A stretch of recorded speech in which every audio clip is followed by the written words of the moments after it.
ತುಕಾರಾಮ್ ಸಾಹೇಬರು ಮತ್ತು ನಮ್ಮ ನಾರಾ ಭರತ್ ರೆಡ್ಡಿಯವರು, ಶ್ರೀನಿವಾಸ್ ಅವರು, ನಮ್ಮ ಶಾಸಕರನ್ನ, ಕಾಂಗ್ರೆಸ್ ಶಾಸಕರನ್ನ ITED ಅವರು BJP ಮಾತು ಕೇಳಿಕೊಂಡು ಟಾರ್ಗೆಟ್ ಮಾಡ್ತಿದ್ದಾರೆ.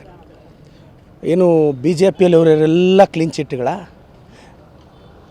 ವಿಜೇಂದ್ರ ಅವ್ರ ಟ್ರಾನ್ಸಾಕ್ಷನ್ ಕ್ಲೀನ್ ಆಗಿದೆಯಾ, ಅಶೋಕ್ ಅವ್ರ ಟ್ರಾನ್ಸಾಕ್ಷನ್ ಕ್ಲೀನ್ ಆಗಿದೆಯಾ?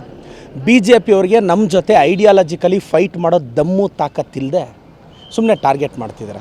ಆಯಿತು, ನೀವೆಷ್ಟಾದರೂ ಟಾರ್ಗೆಟ್ ಮಾಡ್ಕೊಳ್ಳಿ. 29ಗೆ ಕೇಂದ್ರದಲ್ಲಿ ಕಾಂಗ್ರೆಸ್ ಬರೋದು ಸತ್ಯ. ನಮ್ಮ ರಾಹುಲ್ ಗಾಂಧಿ ಅವ್ರನ್ನ ನಾವು ಪ್ರಧಾನಿಯಾಗಿ ನೋಡೋದು ಸತ್ಯ.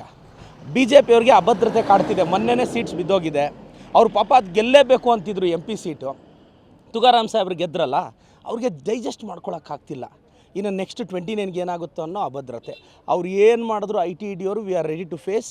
ನಾವು ಕಾಂಗ್ರೆಸ್ ಅವ್ರು ಫೇಸ್ ಮಾಡ್ತೀವಿ, ಅದಕ್ಕೆ ಫೇಸ್ ಮಾಡೋಕ್ಕೆ ಸಿದ್ಧವಿದ್ದೀವಿ. ಕಾಂಗ್ರೆಸ್ನ 29ನಲ್ಲಿ ಕೇಂದ್ರದಲ್ಲಿ ಅಧಿಕಾರಕ್ಕೆ ತರೋದೇ ನಮ್ಮೆಲ್ಲರ ಉದ್ದೇಶ. ರಾಹುಲ್ ಗಾಂಧಿ ಅವ್ರನ್ನ ಪ್ರಧಾನಿಯಾಗಿ ನೋಡೋದೇ ನಮ್ಮ ಉದ್ದೇಶ. ಸರ್, ವಿಶೇಷವಾಗಿ ಕಾಂಗ್ರೆಸ್ ಶಾಸಕರುಗಳು, ಸಂಸದರಿಗೆ ಎಲ್ಲ ಒಂದು ಕಡೆ ITED ಭಯ ಕಾಡ್ತಿದೆಯಾ? ನನಗೆ ಈಗ ಗೊತ್ತಿರೋ ಪ್ರಕಾರ ಅಂಥದ್ದೇನಿಲ್ಲ. ಅವ್ರೇನು ಗೊತ್ತಾ, ಸರ್ಕಾರನ ಬೀಳಿಸ್ಬೇಕು ಅಂತ ಟ್ರೈ ಮಾಡಿದ್ರು, ಅವ್ರ ಕೈಯಲ್ಲಿ ಆಗಲಿಲ್ಲ. ಈಗ ಇದು ಹೊಸ ತಂತ್ರ. ತುಂಬ ಜನ MLAಗಳಿಗೆ ಅವ್ರು ಆಮಿಷ ಹೊಡೋದು ITED ಅವರು. ನೋಡಿ, ED ಅವರು 7,000-8,000 ಕೇಸ್ ಹಾಕಿದ್ದಾರೆ. ಹಾರ್ಡ್ಲಿ ಸಕ್ಸಸ್ ರೇಟು 1% ಇಲ್ಲ 2% ಅವ್ರು ಪ್ರೂವ್ ಮಾಡಿರೋದು. ಮಿಕ್ಕಿದ ಯಾವುದು ಅವ್ರ ಕೈಯಲ್ಲಿ ಪ್ರೂವ್ ಮಾಡೋಕ್ಕಾಗಿಲ್ಲ. ಮೋದಿಯವ್ರಿಗೆ ನಮ್ಮ ರಾಹುಲ್ ಗಾಂಧಿ ಅವ್ರನ್ನ ಕಂಡ್ರೆ ಭಯ ಬಂದಿದೆ.